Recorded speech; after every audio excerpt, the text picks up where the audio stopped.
제가 한국에서 총신 신대원을 다닐 때, 신학대학원을 다닐 때 대학원이 경기도 양지에 있었습니다. 이제 그때는 개발이 지금처럼 되지 않아서 학교에서 이제 운영하는 셔틀버스를 놓치면 갈 수도 없고 나올 수도 없습니다. 유일한 방법이 이제 버스 정류장까지 걸어 나와야 합니다. 차를 가진 전도사님들도 많지 않았기 때문에 얻어 타기도 쉽지 않았고, 그래서 이제 어두울 때 캄캄한 밤의 시골길을 한 1시간 15분 정도 걸어가야 이제 시외버스 터미널에 도착할 수가 있었습니다. 아니면 이제 친구 전도사님 기숙사에 하루를 신세를 져야 하는데, 이제 다음 날 아침에 약속이 있어서 저는 결국 혼자 걸어 나오게 되었습니다. 성도 여러분, 제가 좀 겁이 많은 편입니다. 잘 아시겠지만 제가 겁이 좀 많은 편인데, 이제 처음 걷기 시작할 때는 이까짓 거 혼자 걷는 게 뭐가 대수인가 생각하고 걸었는데, 또 그날따라 달이 밝지가 않아요. 정말 칠흑처럼 어둡고, 이제 간신히 발 앞에 길만 보이고, 그리고 내려오는데 길에 웬 점집과 무당집들이 그렇게 많은지, 이제 슬슬 무섭기 시작하면 이제 뭘 해야 합니까, 성도 여러분? 찬송가를 크게 불러야 합니다. 그래서 찬송가를 크게 부르며 걸었는데 가끔씩 늑대의 울음소리 같기도 하고 누가 따라오는 것 같기도 하고, 근데 그 걸으면서 사실 정말 무서운 것은 어두운 밤길에 사람을 만나는 겁니다. 모르는 사람, 반대편에서 오던 뒤에서 오던 사람의 발걸음 소리가 제일 무섭습니다. 당시 화성 연쇄살인과 비슷한 일들이 벌어지고 있었기 때문에 그랬던 것 같아요. 우리 로빈슨 크루소도 그랬죠. 동물, 사나운 짐승이 무서운 것이 아니라 해변에서 사람 발자국을 발견했을 때, 그때 여태까지 느끼지 못했던 갑작스러운 공포를 느끼게 됩니다. 사람은 참 복잡한 존재인 것 같습니다. 사람이 그립지만 동시에 제일 무서운 것도 사람입니다. 프랑스의 실존주의자 사르트르가 이렇게 말했습니다. 사람에게 지옥을 가져다 줄 수 있는 것은 사람밖에 없다.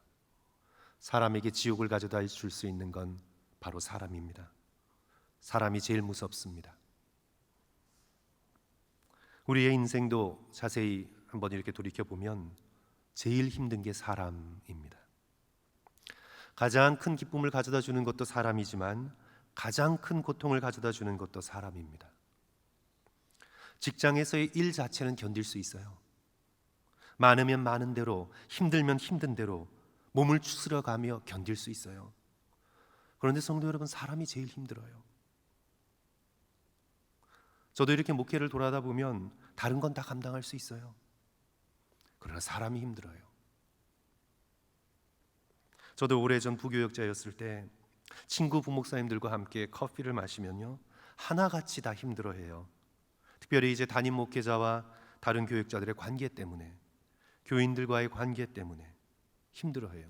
일, 사역 이런 거 다 감당할 수 있어요. 그러나 사람이 가져다주는 스트레스와 피곤함, 때로 견디기가 쉽지 않습니다. 다윗의 삶도 마찬가지였습니다. 그도 사람 때문에 힘들어했습니다. 오늘 본문에서는 세바 때문에 힘들어했습니다. 늙을 때까지, 죽을 때까지 사람 때문에 시달렸습니다. 오늘 본문 20장 1절 보시면 어떻게 시작합니까? 마침 거기에 불량배 하나가 있으니, 불량배가 있어요. 피해갈 수가 없어요. 우리의 인생에도 내 삶을 가로막고 서 있는, 나에게 상처를 주고 나에게 괴롭힘을 가져다 줬던 사람들이 있어요.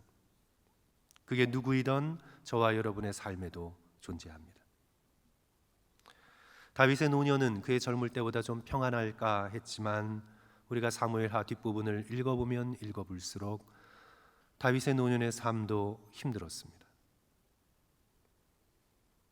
압살롬의 반란을 이제 간신히 진압하나 했는데 또 불량배가 나타났습니다. 그가 누구입니까? 베냐민 사람 비그리의 아들 바로 세바입니다.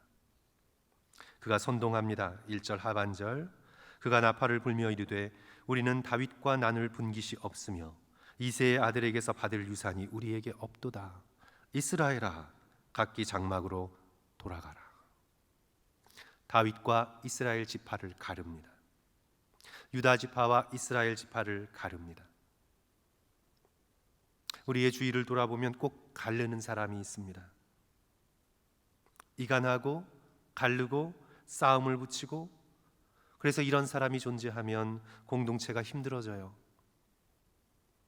여러분도 직장에서, 교회에서 경험하셨을 겁니다. 세바로 인해서 압살롬 때 못지않은 반란이 일어나고 이스라엘이 또 분열되고 또 쪼개어집니다. 그런데 이제 오늘 본문 말씀을 또 보시면 다윗이 힘들어한 건 지금 세바만이 아닙니다. 지난번에 말씀드린 것처럼 다윗이 자신의 편으로 오랜 동안 자기 곁에 두고 싸움을 하고 승리를 가져다 주었던 다윗은 요압 때문에 또 시달립니다. 요압 때문에 또 힘들어합니다. 요압도 살펴보면 합치고 화해하고 화평을 추구하고 하나 되게 하는 사람이 아닙니다. 그의 싸움은 합치고 화해하고 평화롭게 하나 되게 하는 싸움이 아니었습니다. 그는 싸움 자체밖에 모르는 사람입니다. 가르는 사람, 분쟁하는 사람, 싸우는 사람, 죽이는 사람이에요. 얼마든지 평화를 가져다 줄 수 있음에도 불구하고 죽이는 사람입니다. 오늘 본문에서 그가 또다시 아마사를 죽입니다. 다윗의 뜻에 반대하여 또 아마사를 죽입니다. 아마사는 압살롬이 반역할 때 앞장섰던 사람이지만 압살롬이 죽은 후에 다윗이 자기 편으로 품은 사람입니다.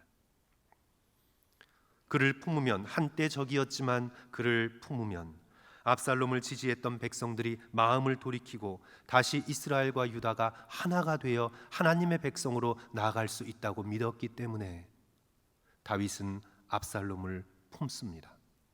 그를 군대 장관으로 임명합니다. 그런데 앙심을 품은 요압이 세바의 반란으로 혼란스러울 때 다시 등장하여 다윗의 뜻을 거슬러 아마사를 또 죽입니다.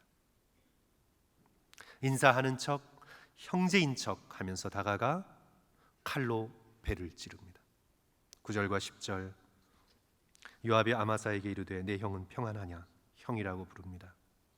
오른손으로 아마사의 수염을 잡고 그와 입맞추려는 체하며, 그 당시에 같은 형제들끼리 친한 모습으로 그렇게 인사했던 것 같습니다. 아마사가 요압의 손에 있는 칼을 주의하지 아니한지라. 진짜 형제인 줄 알고 친구인 줄 알고 그 칼에 신경 쓰지 않았는데 요압이 칼로 그의 배를 찌르매 그의 창자가 땅에 쏟아지니 그를 다시 치지 않아도 죽으니라. 아주 바이올런트한 죽음이죠. 다윗이 아마사를 군대 장관으로 임명하면서 세바의 반란이 났을 때 그를 보내어 유다 족속들을 점호하라고 사명을 맡겼건만 요압은 개인적 원한으로 복수를 합니다. 다윗의 명을 거슬러 기록된 것만 3번째 살인입니다. 사울의 군대 장관인 아브넬을 죽였고 압살롬을 죽였고 다시 본문에 아마사를 죽입니다.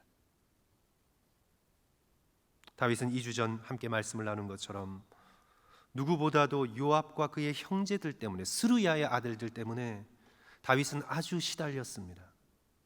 다윗이 반복하여 하는 말, 스루야의 아들들아 내가 너희와 무슨 상관이 있느냐. 가장 가까이에서 상관이 있어야 할 사람이지만 그러나 스루야의 아들들아 내가 너희와 무슨 상관이 있느냐. 가장 다윗 가까이서 있었지만 가장 다윗의 뜻과 어긋났던 사람들이 요압과 그의 형제들입니다. 그리하여 결국 다윗이 유언으로 다음에 대를 이을 솔로몬에게 부탁을 하죠.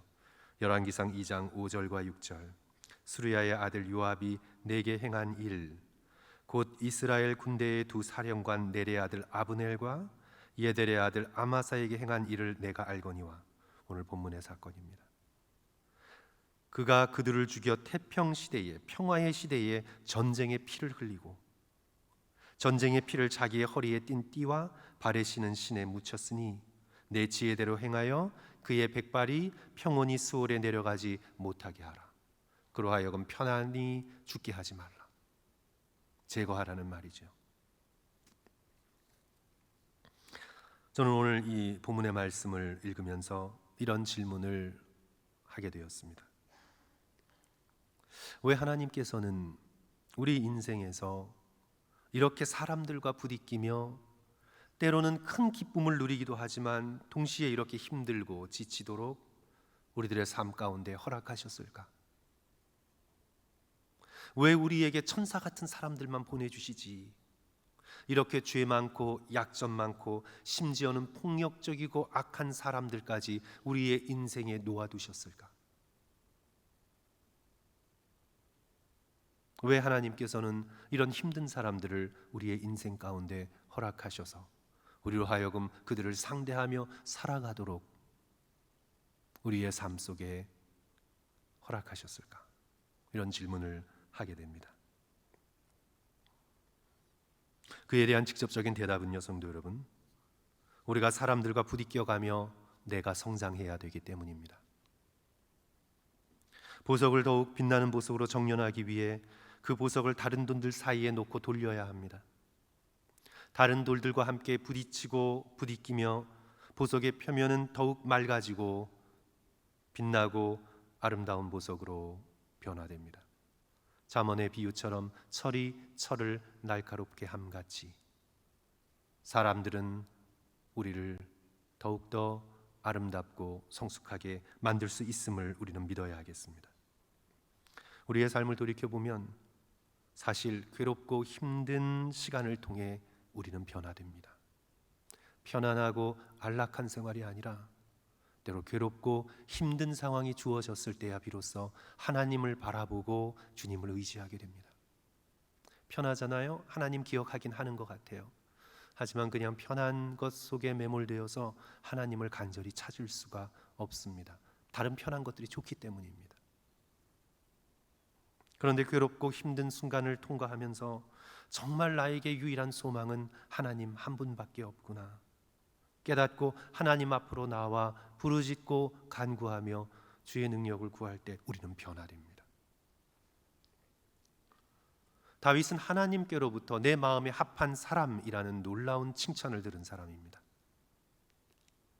그가 어떻게 하나님의 마음에 합한 사람이 되었습니까? 태어나면서부터 그냥 저절로 그렇게 되었습니까? 편안한 환경이 그를 하나님의 마음에 합한 사람으로 변화시켰습니까? 아니죠. 그는 혼자서 저 멀리 떨어져 아무도 만나지 않고 하나님을 바라보고 돌을 닦다 보니 그런 사람이 되었습니까? 아닙니다. 그렇게 되지 않았습니다.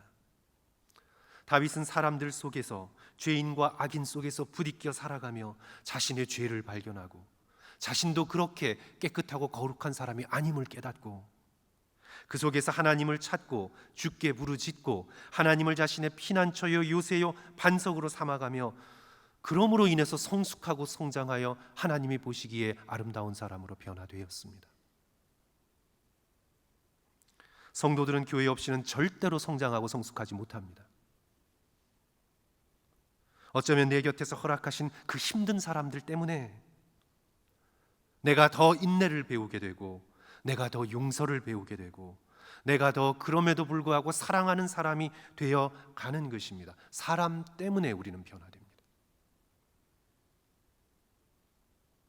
그 사람들은 자신들이 지은 죄의 대가를 하나님 앞에서 치를 것이지만 그러나 그 악함과 그 어려움을 대면하여 우리가 더욱 아무도 흔들 수 없고 아름다운 사람으로 변화되고 강건한 사람으로 변화되는 것입니다. 악을 선용할 수 있는 능력이 하나님 안에 있음을 우리는 바라보게 됩니다. 다시 한번 죽음을 연구한 심리학자인 키블러-로스의 통찰을 인용합니다. 저는 이 부분을 참 좋아합니다.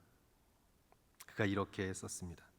우리가 아는 가장 아름다운 사람들은 패배를 알고 고통을 알고 몸부림을 알고 상실을 알고 나락에서 빠져나온 길을 찾은 사람들이다. 그들은 감사할 줄 알고 민감하고 삶에 대한 이해 또한 갖고 있다. 그래서 그들에게는 긍휼과 온화함과 깊은 사랑의 관심이 가득하다. 아름다운 사람은 저절로 만들어지지 않는다. 성도 여러분, 아름다운 사람은 절대로 저절로 편안한 환경 속에서 자연스럽게 만들어지지 않습니다. 패배를 통과해야 하고 고통을 통과해야 하고 정말 생명을 건 사투의 몸부림을 통과하여 상실이 무엇인 줄 알고 나락에 빠졌지만 하나님을 의지하여 빠져나온 법을 아는 사람, 그 사람이 진짜 성숙하고 하나님 보시기에 그 마음에 합한 아름다운 사람으로 변화되어 갑니다. 다윗의 아름다움은 죄인들, 악인들, 불량배들, 요압 같은 사람들의 틈바구니 속에서 씨름하며 승리하며 성숙해져 나가는 것입니다. 그래서 우리에게 사람이 필요합니다. 우리에게 죄인이 필요합니다. 악한 불량배 같은 세바도 우리의 인생 가운데 필요합니다. 그러므로 사랑하는 성도 여러분, 오늘 다윗의 삶을 살펴보면서 우리도 사람을 피하지 않고 용감하게 대면하며 하나님을 힘입어 헤쳐나갈 수 있기를 주님의 이름으로 간절히 축원합니다. 그럴 때 우리가 예수 그리스도를 닮은 거룩한 성품으로 변화될 수 있음을 믿고 우리가 그렇게 할 수 있기를 소원합니다. 그러면서 성도 여러분, 꼭 결단할 거 하나, 우리는 절대로 다른 사람을 힘들게 하는 존재가 되지 않겠다. 다른 사람을 가르고 불량하게 말하고 이간하고 그렇게 행동하는 사람 나는 절대로 되지 않겠다. 결단했으면 좋겠습니다. 우리는 절대로 세바같이 되지 맙시다. 요압같이 되지 맙시다. 오히려 내가 상처를 입을지언정 의도적으로 타인에게 상처를 주고 괴롭게 하는 말과 행동을 이제 더 이상 하지 않겠다. 주여 그렇게 할 수 있도록 주여 도와주시옵소서. 그리하여 다윗과 같이 하나님 마음에 합한 사람으로 우리 모두가 변화되어 나가는 그런 놀라운 은혜를 우리 교회에서 성도들과 함께 부딪혀 신앙생활하면서 누려가시기를 주님의 이름으로 간절히 축원합니다.